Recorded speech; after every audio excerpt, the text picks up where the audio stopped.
Well, hello, and welcome to the Seth Joyner Show. My goodness, every time I miss a show, it seems like it's been 3-4 weeks since I've actually been with you guys.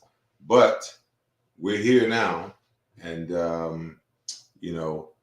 glad to be back with you guys after a week off. And not a whole lot going on in the world of football, but enough for us to chat it up for the next 60 minutes. First of all, I'd like to extend my condolences to the wife and the family of Dwayne Haskins. Anytime a young guy loses his life at 20-something years old, it's just painful all the way across. Not only for the family, but for the brethren of the NFL. When you lose a guy, who lived in the world that you lived in, that reverberates all the way around. So, my heartfelt condolences to the family. That being said, let's move on to, some NFL news before we jump into, all the Eagles news. The Washington Commanders in hot water once again. They have been investigated by a U.S. House Oversight Committee, and they have found that, Daniel Snyder and his organization have been withholding ticket revenues from visiting teams. Not only that, come on, withholding refundable deposits on tickets and things of that nature for their own fans. Man, how do you do that to your own fans? I don't know. It seems to me like the powers that be are digging as deep as they can into this Washington thing to try to figure out how to get Daniel Snyder up out of there. Before the investigation gets all the way back to one John Gruden. Now, personally, I don't want to see him go anywhere until, we get to those other 600,000 emails. And be that as it may, John Gruden was not just emailing that information and that stuff to himself. And you don't send that kind of rhetoric to people who don't think along the way that you think. So what I want all of that information to come out. I don't want John Gruden to be the sacrificial lamb all by himself. Let's pull the scab all the way off. Let's pull the covers all the way back, and let's see, what really goes on behind the scenes of the NFL and how these executives and head coaches and whatnot actually speak and talk, and hold them accountable for things like that. Segueing into, the first player, Noah Fant, has had his fifth-year option picked up by the Denver Broncos. He's the first player from the 2019 draft to actually have his option picked up. Melvin Ingram, defensive end for the Kansas City Chiefs last year. I think they picked him up towards the end of the year. Had a good run with them. Formerly was with the LA Chargers. I'm actually shocked to see him still on the market, but he has a visit coming up with the Miami Dolphins. Calais Campbell signs back with the Baltimore Ravens on a 2-year deal. And Rob Gronkowski says, you know what, hey, if I come back, and he's coming back. If Tom Brady's playing, there's no way in the world that Rob Gronkowski is not coming back. I don't know whether he's playing, the try to get more money role, because his boy Tom is caving for him big time. Gotta have him. Gotta have my dude Gronk. But he comes out and says that I'm not playing anywhere unless I'm playing in Tampa Bay. And Tampa Bay wants him back, even though they've got a bunch of really good young tight ends. He's a huge difference maker. Okay. Well, listen, this is the Seth Joyner Show today. I'm just enjoying my time interacting with you guys and sharing some information with you guys. But don't forget, it's also I talk to him Tuesday as always, and it'll be that way, until we get closer to the draft. I'll start having more guests come on, talk about the draft, talk about where it's going. Maybe I even have my good friend Ray Didinger to come on next week, because Ray, he has got the goods on all the players across the board. I mean, it was phenomenal. I just saw the other day, you guys who watch pre and post game in Philadelphia, that I do the show with Barrett Brooks, and Barrett and Ray was just on a draft preview show, and Ray broke down Barrett's his evaluation. I never asked him, did he ever have an evaluation on me? Probably not. I never even made it to the combine, so it's highly likely he didn't have an evaluation on me, but he probably has some thoughts. So it'd be really good to have Ray to come on and talk about, some of these top prospects, specifically, the defensive end position. There's a whole lot of talk about, who should go first, why this guy fell off. The consensus is Aiden Hutchinson is going to be the number 1 overall pick, so on and so forth. Some very, very interesting rumors and things, surrounding the Philadelphia Eagles as well. But, because I took last week off, I pretty much did not get an opportunity to talk to you guys about this blockbuster, deal that Howie Roseman made with the New Orleans Saints. So let's kind of go over it, because, there's some people that, a little pissed off about it, but there's, when you really stop and you look at it, you think about it, kind of makes some sense. And there's some people that are trying to decipher some information off of this, this move, just based upon, what he's done. And they're trying to kind of push that off on this, the timeline of Jalen Hurts has been sped up because of this deal. Let me tell you this. Jalen Hurts understands the urgency of the matter. He knows that he's pretty much on a 1 year, got to improve, got to show that he's the guy.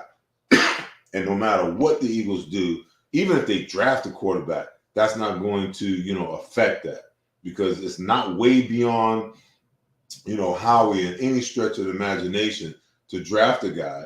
That guy comes in and he can't compete and he's not the guy. He just turns into draft capital down the road. He could easily turn into a 2nd round draft pick, for the Philadelphia Eagles, the way that Howie moves and shakes. So let's break it all down. So the Eagles started off with the 15th, the 16th, and the 19th pick in the 1st round. What they did was they sent those picks, 16 and 19, in the 2022 draft, and the 194th pick, a 6th round pick in this year's draft, to the New Orleans Saints in exchange for the 18th pick. The 18th pick. So the Eagles are going to be picking 15 and 18 in the 1st round. They're going to be picking 101st in the 3rd round. And then they pick up a 7th round pick, the 237th pick in this year's draft as well. The next year, they add a 1st round draft pick in 2023 in the draft, and they add a 2024 2nd round pick in the draft as well. So, listen, Howie figured out a way to get rid of 2 this way. I told you guys a lot earlier that it was going to be very, very difficult for the Eagles to figure out a way, to pay the 15th, 16th, and 19th pick in this draft. That's a lot of draft capital to have to, dole out to a bunch of guys. Now, listen, you want, in every way, shape, fashion, and form, you want to have as many 1st rounders as you can. It's the Eagles are in a position where they need to, improve the talent level, on your football team. But let's just hypothetically say that at 15, 16, and 19, the Eagles hit the lottery and hit on all 3 of those guys, with all 3 of those contracts coming up at the same time. Down the road, think about the ramifications on the salary cap as far as that's concerned. For me, I think it's a great deal. They still maintain, 2 first-round picks, and it wouldn't be that far out of stretch of the imagination that, Howie is done with the 15th and 18th overall. There's and draft capital into next year and into 2024 that he might make some other moves, that he might move down in the top 12 with all of this draft capital that he's amassed. The Eagles certainly have needs, across the board. They have needs on the defensive line. They have needs at linebacker, even though they've addressed some of those, and we'll talk about some of those here in a little bit. They've definitely have a need at the cornerback position, at safety. After Rodney McLeod signed with the Indianapolis Colts, and to me, they're just in a position where they're actually still building out this roster. And like I said, I don't really believe that this affects Jalen Hurts a heck of a lot more than it already does. Listen, the guy is doing what he's got to do. From the rumors that I'm hearing, he's shadowing and following Tom Brady around. And Tom, bless his soul, because he hadn't always been that way. He's pretty much taken Jalen Hurts under his wing and is teaching him some things. Now, you guys can go back and remember it. I don't know whether this was the, competitive Tom because he was afraid of his job or what it was, but, Tom was one of those guys, kind of like Brett Favre, that believed that it wasn't his job to pay the knowledge and the mentorship forward on the younger guys, coming up. He felt it was a competitive advantage for him not to share the how-to and all of that type of information. But apparently, Jalen Hurts is training with a quarterback guru, and that guy, in some ways, some fashion or other, is actually working with Tom Brady. So listen, we know the guy wants to get better. He's willing to work to get better. And, let's just wait and see, how it all turns out, before we, cast any dispersions on Jalen Hurts and what this trade actually means to Jalen Hurts. I mean, in a lot of ways, too, you can kind of look at some of the things that the Eagles are doing. And I'm kind of getting off script here a little bit. But listen, the Eagles are they're in their pre-draft visitation mode. As of lately, they have entertained Matt Corral. They're doing their due diligence on Malik Willis. Take from that what you will. But you can kind of see where they're thinking. And then I always like to think, because, this is kind of what happened to me, one of the things that threw a little gas on my hatred for the Dallas Cowboys. I could remember right before I came out in the draft, the Cowboys actually flew me into Dallas to, for one of these pre-draft workouts and meetings, and led me to believe that they were going to draft me. Best thing that ever happened is that it didn't work out that way, and I wound up going to Philadelphia. But it still pissed me off, that they bring you in for these meetings and make it seem like they have all of this interest in you, and then you watch guys get drafted before you who aren't even close to who you are. But nonetheless, the Eagles are bringing all of these guys in. They've also brought in Andrew Booth, the cornerback out of Clemson. Sauce Gardner, they brought him in. I don't think that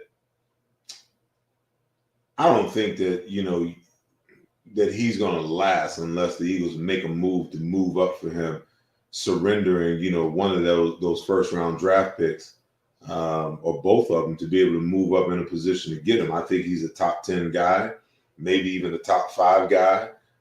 He's going to be gone. They're also entertaining, a couple of wide receivers. George Pickens from Georgia.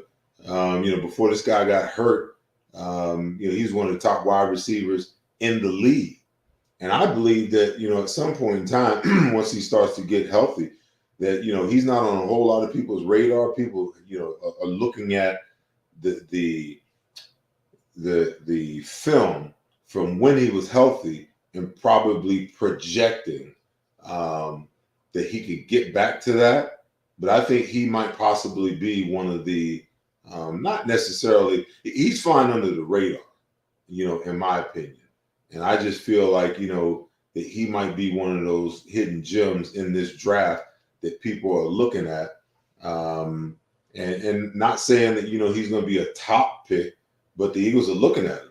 And if he falls in the right place in the valuation, as far as the evaluation that the Eagles have on him, if it falls where it needs to, then they're going to take him. Same thing with, Jameson Williams from Alabama, who tore his ACL in the national championship game. There's no doubt what this kid is and how great of a, wide receiver at the next level he can be. The issue is that he's hurt, and, teams have got to look at it from the standpoint of, okay, first of all, can we get him back to where he was? Because if you take away the ACL injury, he's pretty much the best wide receiver in this draft coming out this year, bar none.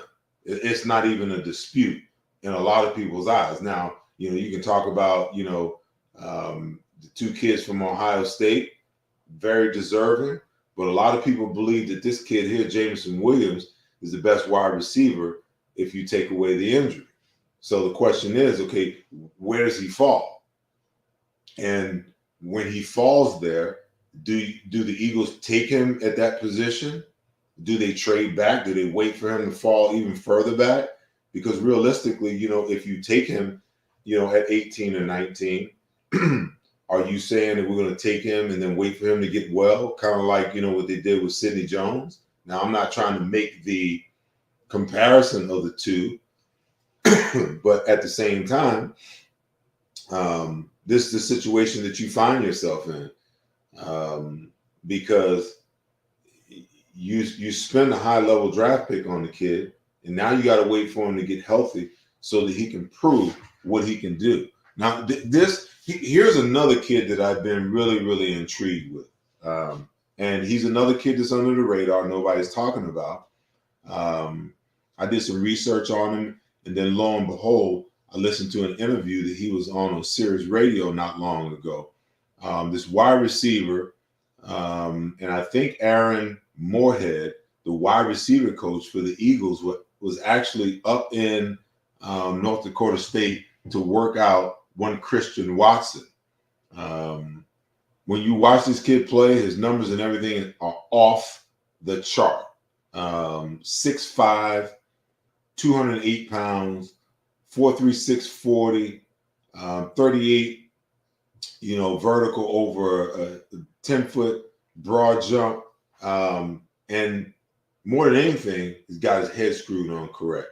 Now, when you watch him on film, North Dakota State, they did a lot of different things with him. I mean, they played him at running back at 6'5", 6'5". They played him at running back. He ran jet sweeps, at 6'5", and with a vertical, like 38.5, he can be a huge asset down in the red zone area. Runs all the routes, can threaten you with not only the size, but the speed to be 6'5" and running 4.36. So it's intriguing to watch and see what the Eagles are doing and look at all the potential players that they're looking at, and also kind of wondering, hey, which one of these guys are they really, interested in? Because it's a game. It's a huge game, this whole draft thing. Because guess what? You're not going to get all the guys that you want, but sometimes you can get the guy that you do want. Excuse me, guys. You can get the guy that you do want by throwing everybody else off. Like if it's, if you want this one receiver and and you're expressing a lot of interest in the guy that you really don't want, that other guy that you really want sometimes will just fall to you. You never know. It's also interesting because, I ran some statistics not long ago. And I was looking at the Eagles draft. So I went back and I think that the Eagles have drafted something like 14 or 15 wide receivers in the last 15 drafts. Something like 3 or 4 first rounders, like 3 or 4 second rounders, a couple of fifths, 1/3. And, that was really kind of bothersome to me because that tells me that the Eagles have not, they missed on a lot of wide receivers. Just trying to, figure it all out and understand, what it is that Howie was doing and what he was thinking. And maybe even what Joe Banner was thinking, before Howie actually took over, because you had all of these wide receivers, in these subsequent years, and the Eagles are still, trying to fill out their wide receiver core. They're still bringing in wide receivers for visits. I'm looking at you guys as, comments, and I'll get to some of your questions in a little bit. But, a lot of you guys are talking about, hey, we need to go get this wide receiver. We need to draft that guy. The Eagles will make you feel that way because, they're entertaining all of these guys and having these conversations and putting that information out there. But when you think about the draft capital, when you think about the amount of assets that the Eagles have burned on wide receivers and, what we haven't realized from that, that's troublesome.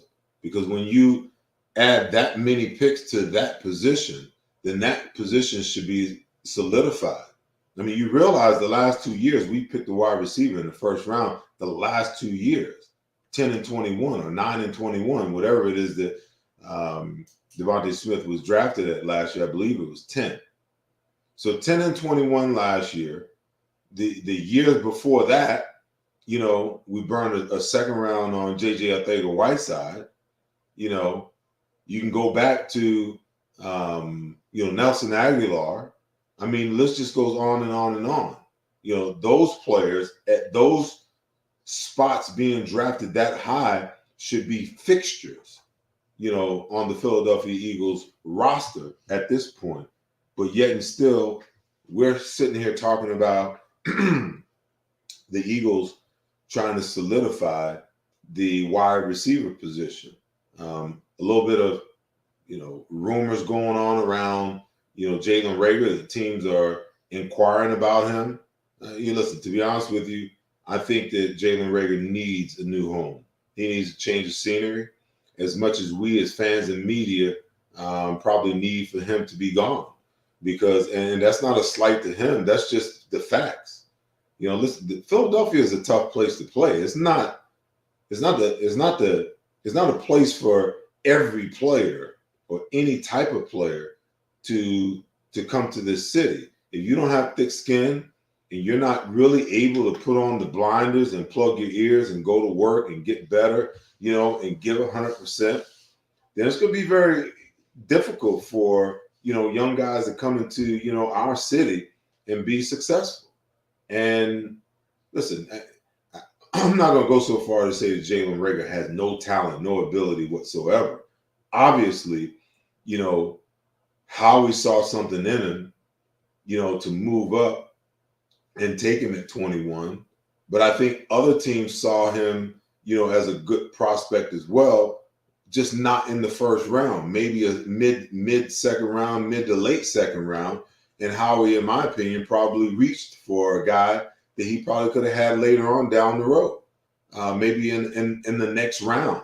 He probably could have had Justin Jefferson and Jalen Reagor, for all intents and purposes. But clearly, the kid he can't realize his full potential in the city of Philadelphia. The media and the fans are just not going to allow that to happen. And that's a shame. So, before I move on, to some more Eagle stuff here, and we kind of talk about, some of the players that have left, some of the players that they brought in, some of the rumors that are being floated around. I also want to give you guys, a little visual here of exactly what this Eagles trade, is going to look like. So again, the Eagles are going to receive the number 18th pick, the 101st pick in the third round, the 237th pick in the seventh round, the 2000 an additional 2023 first round pick, and an additional 2024 second round pick in exchange for the number 16th and 19th overall pick this year, and the number 194th pick in the sixth round this year that goes to the New Orleans Saints. I think that that's a phenomenal haul for one Howie Roseman. And listen, one thing that Howie can do is that Howie can make some deals. He can figure out a way to maneuver not only the cap, but to be able to get some things out of people. I mean, I'm just trying to understand, what player is it that the New Orleans Saints want that bad that they were willing to give up all of that just to move up from 18 to 16 and then also get the 19th pick. That was just, Howie out there, holding people up and robbing people without a gun, in my opinion, because, unless the Saints are in a position that, there's another leg of this deal that they're going to try to make that no one's privy to, and they needed to move up in these positions, okay? In other Eagles news, Roddy McLeod to the Colts. I probably have mixed thoughts about that. I believe that, Rodney is kind of getting, to the end of his career. Coming off the ACL last year, no doubt it looked like he had lost a step. But like I always tell you guys, at the end of the day, it's one thing to come back from an injury and the doctors tell you that you're physically 100%, that you're physically okay. It's a whole nother ball of wax, when you put that uniform on and you step out in the field, the psychological battle that goes on in your mind, okay? Knowing that you got to step with that leg that was just shredded, less than a year ago. That you got to, extend that leg and you got to come and drive off of that leg. There's a psychological hurdle that you have to overcome that's probably, greater than the physical. Because the physical, you can always come back from that, to a certain level, to a certain extent. The psychological thing, man, that's the stuff that goes on inside your mind. That's the stuff that goes on, to translate to, you being able to bring it from the heart. And that's a whole different animal. But Rodney certainly looked like he lost a step last year. And I think that, the Eagles felt like they were in a position where, they weren't going to bring him back. They re-signed Anthony, for the life of me, Anthony Harris. So I think they like him. He should be better next year with a full year understanding the defense. You got, Kevon Wallace, who, they spent a high draft pick on. They're going to try to find out whether he can play or not. And then as we segue, like I said, into some of these other moves, there's just a lot of information out there that says that there's a major, major interest in Tyrann Mathieu. He's already, been with the Eagles on a virtual visit, and it seems to me, and everything that I read, is that the Eagles seem to be the only team that's interested in him. Excuse me. I know he went to, the Saints, and his comment after that was, he didn't believe that the Saints needed him, but it would be great to actually, go home. So he left without signing the deal, and I think he's a guy who's very cerebral. I think he's a guy, who brings leadership qualities. And I think that, I talked about it, a couple of weeks ago, before I went on my long break, that I believe that, in the Eagles' evaluation of talent and players, that they really need to, evaluate beyond just, beyond the talent portion of, what they're looking for in a player. One of the areas in my opinion, one of the areas that I think that the Eagles are devoid in, is leadership. I think ever since Chris Long, left, ever since Malcolm Jenkins left, Vinny Curry to a certain extent. Then you lost BG last year for the entire year. And, guys can be around and have a voice. But it's a different thing having a voice and actually, producing on the field and adding legitimacy to that voice. So I would ask you guys the question. When you think about leaders on the defensive side of the ball, who comes to mind? Who comes to mind? Who are the leaders on this Eagles defense besides, Brandon Graham? Who is the guy who has enough of a voice, okay, that and because your voice is one thing, but your production is what gives your voice validity. If you're not producing, then you have nothing to say because what you say falls on deaf ears. Okay. So I see a lot of you guys saying Slay, Slay, Slay. Is Slay really that guy though? He may be, Darius Slay may be leading by example, but I don't see Darius Slay as one of those guys, that huddles all the guys and galvanizes all the other guys on the field. That I don't see. Okay.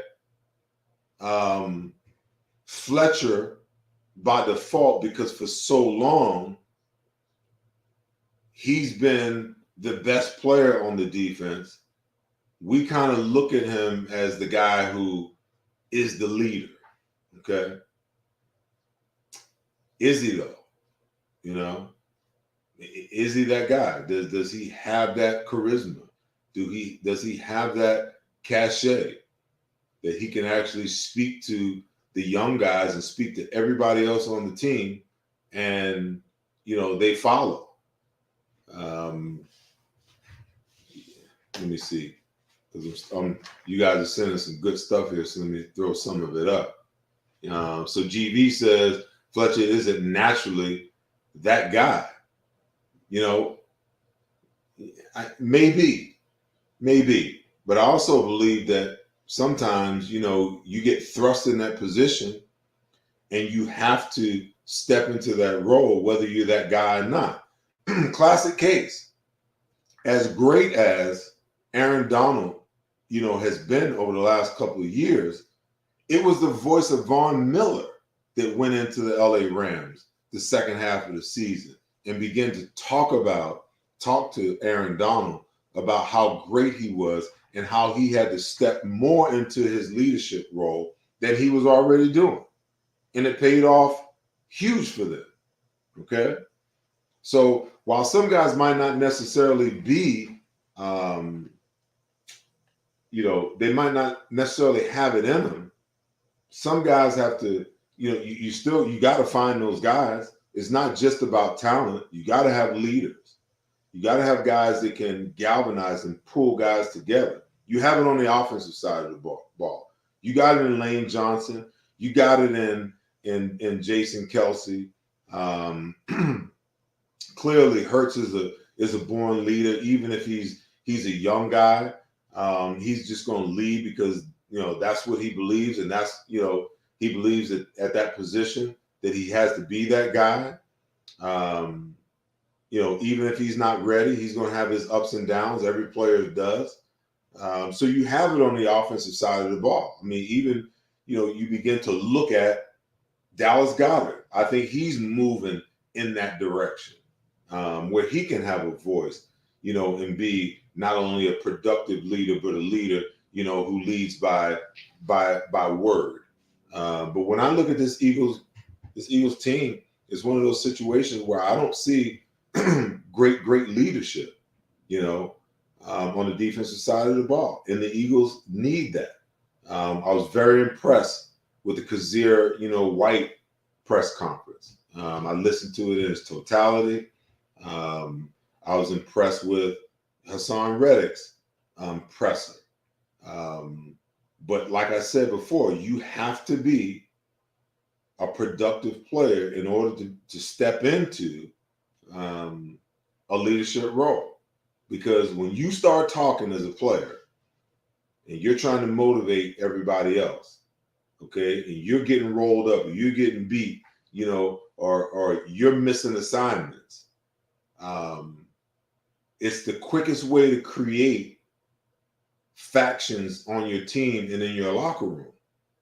Because contrary to believing what everybody says, not all 53 guys in that locker room, not everybody that's in that locker room really like each other.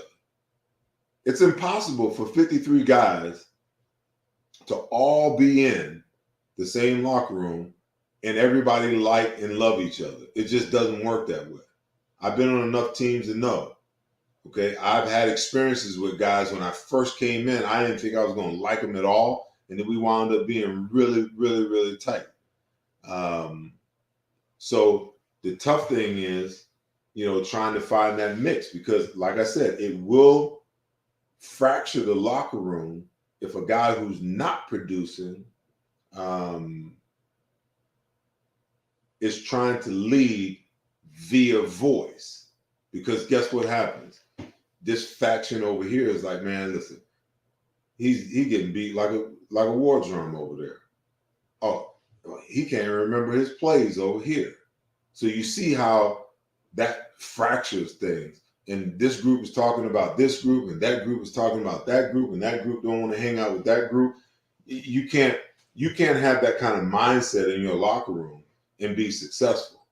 So your leaders have to be guys that are proven, that can step up, week in and week out and get it done.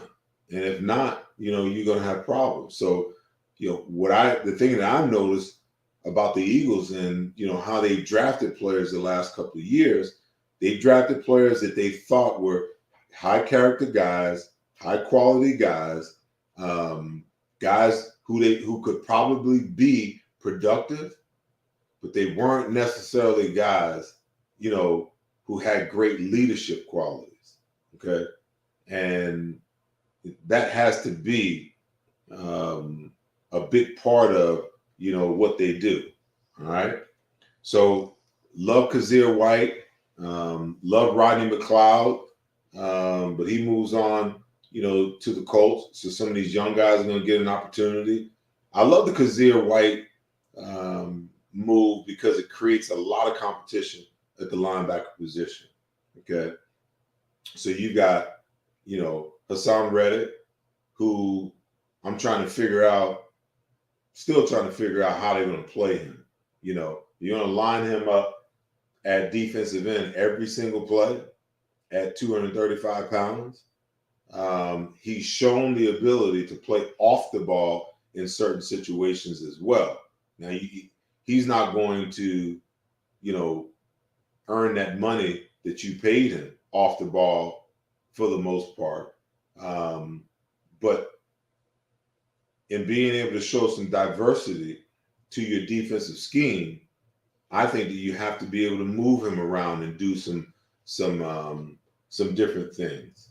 Let me see. Jeremy Pitts, he wanted to jump in here, and he says, Reddick bulked up to 250. Well, hell, I played at 250. I couldn't line up a defensive end, back in my day, every single play and go against 300-pounders. I'm not saying that he can't. I'm not saying that he can. I'm just saying that, for the sake of diversity, I'm trying to figure out how they're going to play him. So you got Kazir White, you got Hassan Reddick, who may be, a 65, 70% outside linebacker / edge rusher, defensive end, and maybe 30, 20%, he's off the ball. You got Kazir White, a converted safety, to linebacker. First couple of years were rough, very productive last year, and I think that's one of the reasons why the Eagles went after him. But you got a guy like T.J. Edwards, last year, who pretty much stepped into the opportunity to be a starter, and I thought he did a great job of just being productive as far as his opportunity and his chance to become a starter. You got Davion Taylor, who they used a 3rd-round draft pick on, and I can tell you for sure they want him to step into some type of role on this defense because he has all the tools: speed, aggressiveness, good tackling, good strength, all the things, that you're looking for in a linebacker. He's just a little raw. And the biggest thing is, he wasn't able to stay healthy. And in order for him to step into that, he's going to have to figure out a way to, bulk up, whatever it is, get healthy, stay healthy, whatever it is that he's got to do. But I like what the competition is looking like at the linebacker position. I would love to see him go and get either, one of these two linebackers. But I think, when you make the move that they made, I think that, that kind of spells that they're not looking at one of those two guys, Devin Lloyd or Nakobe Dean, with the 18th or the 19th pick. It's probably not going to have the 15th or the 18th pick. So it's probably not going to happen for one of those guys. But both of those guys are proven leaders, proven guys that you can, slot in right now. You don't have no issues. But I still feel like the Eagles don't value that position enough to really, spend the draft capital, that's necessary to improve that position. So the Eagles also, they signed Devin Allen. I can remember this kid. I live in Arizona, so I can remember him. He went to high school here, went to Oregon on a track and football scholarship, and had, a couple of really good years in football. But the kid is a flat out burner. He was a high hurdler coming out of high school as well, and pretty much, made a decision to go over to the track side, became a professional, track athlete, went to the Olympics a couple of times, won a national championship in the high hurdle, the 110 high hurdles, not only in college, but, even at the pro level, if you will. I don't believe that he medaled in the two Olympics that he was in. but I can see what Howie is trying to do.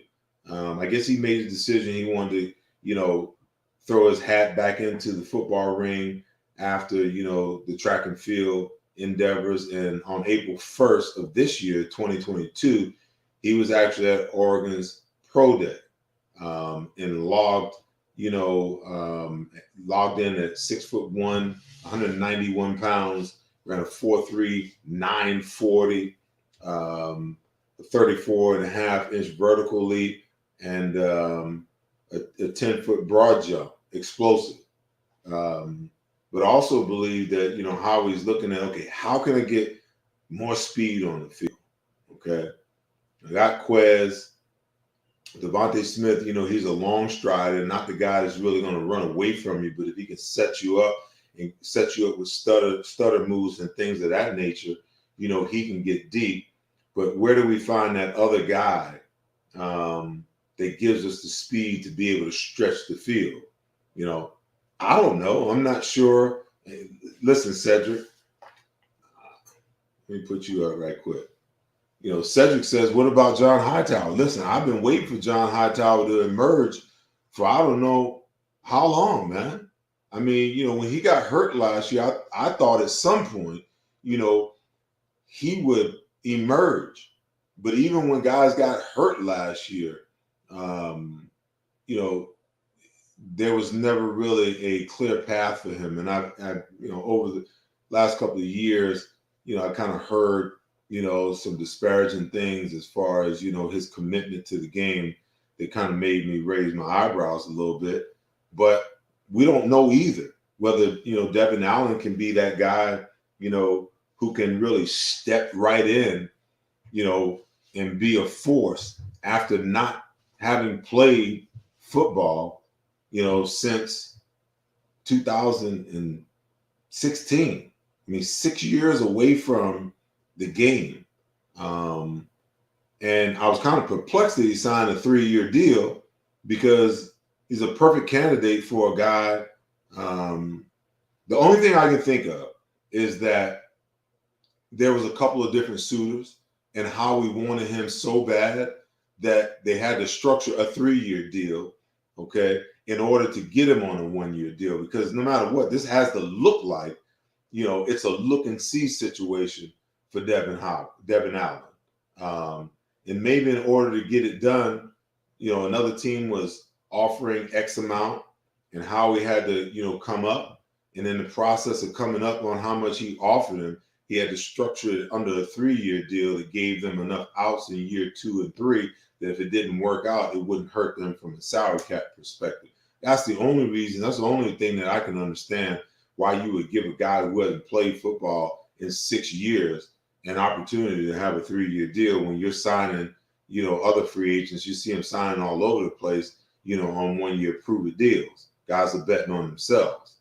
But it'll be interesting to see, how all of this competition continues to push positions, especially the wide receiver position. If the Eagles go and draft another wide receiver, what does that look like with Devontae Smith, Jalen Reagor? I'm going to go on and say that Arcega-Whiteside is probably done. But Quez Watkins, Greg Ward, John Hightower, Devin Allen now in the fold.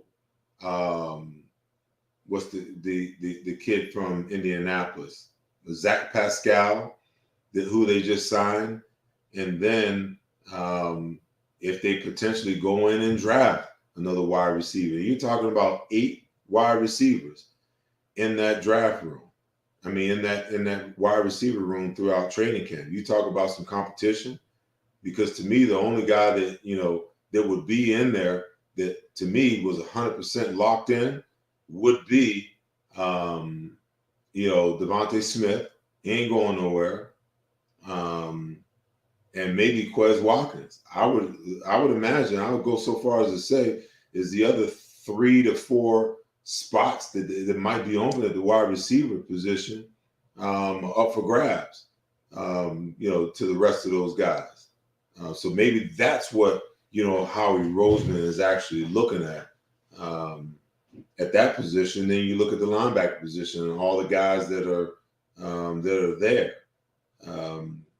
You know, what is that competition going to look like? You know, when you got Davion Taylor and you got Sean Bradley, will he ever step up, or is he going to just be an eternal special teams player that just gets spot play? They signed Kazir White. You got, TJ Edwards, who believes he's pretty much entrenched as the starter. And based upon, how he played last year, I think coming into training camp and OTAs, he's probably got to be looked upon as the starter. All right. So let's see. Let's jump into a couple of questions before I get out of here. Dave L says, he said they need a stud, big body receiver. I'm tired of watching these little munchkins running around getting blown up. And listen, I agree with you. That's why, I kind of highlighted, the kid from USC is a big body wide receiver who doesn't mind blocking. Christian Watson, the kid that, I mentioned earlier, is another big body kid who I believe, the Eagles could benefit from. It just all depends on, okay, where are you trying to draft him at? You're going to draft another wide receiver in the first round, or can you wait and, sign him, draft him, in the second round somewhere? Let me see. Where's Jeremiah Pitts asked again? He says Julio Jones signed. And listen, I already said I wanted him to sign Julio Jones. Don't you start, because people damn near lost their mind on here when Julio Jones was talking. They were talking about releasing him, and I said they need to bring him in, as a mentor to some of these young guys. And everybody's like, "Oh no, he's injury prone, and we don't need him, and we don't need another situation like we had DJ." Listen, he doesn't have to be the guy, but we need a veteran presence. And, I don't know whether Zach Pascal is necessarily that guy. He's always been a number 2 or number 3. Can he step into that role and be a leader? Let me see. So Ted wants to know, who would I draft at 15 and 18? That's interesting. Because even as of now, I haven't really, given a whole lot of thought to, even after they made the moves, I haven't given a whole lot of thought to who I think the Eagles should take. I think the fact that they're going to get Hassan Reddick, that puts a whole different slant on, the defensive end position. But I still believe that they need help there. I think they need depth there. You can never have enough pass rushes, okay? And the Eagles have not been the healthiest organization over the years. And you have to start thinking about, how do we get younger? Hassan Reddick, I believe, this will be his 5th year. Josh Sweat, this is his 5th or 6th year. Brandon Graham is long in the tooth. You even though you signed Derek Barnett back, you already know you're not going to get any more than like 4 or 5 sacks out of him a year. So where's the guy beside Hassan Reddick? And he's done it 2 years in a row, 2 out of his 5 years in the league. Who's the guy that you can say that guy's going to give me, double-digit sacks every year for the next couple of years? This draft is flush with pass rushers. I don't know whether you can get some of those top 3 guys. Trayvon Walker, Hutchinson will be gone. The other kid from Michigan, I can't remember, one that tore his Achilles. He might be sitting there, at 18, or he might be sitting there later, with your second round pick. Do you take him? Do you take the chance of, seeing how he recovers? I'm trying to think of the other kid. Thibodeau, Kayvon Thibodeau. Listen, I don't know that you can get some of those top guys. I don't know if those guys will fall to you. It all depends on what teams do with the depth at wide receiver and with the depth on the offensive line. Whether these players, sometimes those types of players will fall to you. So it's not that far out of the realm of possibility that the Eagles, potentially could land, one or two of those players, depending on how the draft board plays out and how it all falls out. Let's see. Let's kind of put this to rest. Okay. Everybody's been talking about DK Metcalf. I don't think, first of all, the Seattle Seahawks are letting him go. I think he's probably still got maybe a year or two on his rookie deal. So why would you be in a hurry to move him if you don't necessarily have to at this juncture in time? Then what would the Eagles have to, what would they have to mortgage in order to get him? And would it be worth it? Some of you say, yeah, but I just say, hey, if you're building for the future, then use your draft picks to continue to build in that manner.